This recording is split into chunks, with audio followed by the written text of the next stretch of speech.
So in Star Wars' new show The Acolyte, we get thrown into the High Republic, set 100 years before the Phantom Menace, an era where the Jedi have grown complacent and lack a significant challenge compared to their days of fighting the Sith. This has led to many Jedi feeling like they can do whatever they want without consequence, freely abusing their Force abilities immorally against the code of the Jedi Order.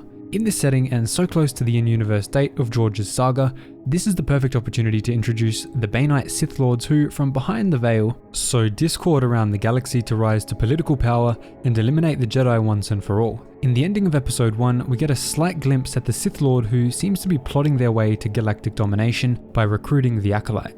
Who is this mysterious character, this mysterious Sith Lord in the shadows, and how does this relate to George's movies?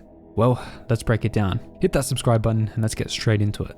The first and most common assumption is that this Sith Lord is Darth Plagueis, since judging by the timeline, it's almost certainly the case that he was active during this time. At this time, he was putting into place many initial pieces of the Sith's ultimate overthrowing of the Jedi. While it is an interesting possibility, to me at least, the shape of the character and the tone of the speech don't come off as Plagueis-like in character at all. That is, if they're still going to use all of the features and description of character from Legends. They come across as a much more human and familiar kind of character, which leads some fans to instead think this could be Darth Tenebrous. If Disney keeps Tenebrous as a Bith, there's no doubt that the character is going to look extremely weird with his helmet on. However, I could totally see Disney being unwilling to touch a legendary character like Plagueis, and instead going down the route of exploring Plagueis' own master, at that time which was Darth Tenebrous. At that time in Legends, Tenebrous was pretty young, and so the voice we hear could be his, as it sounds a little less mature than the other villains in the Star Wars universe.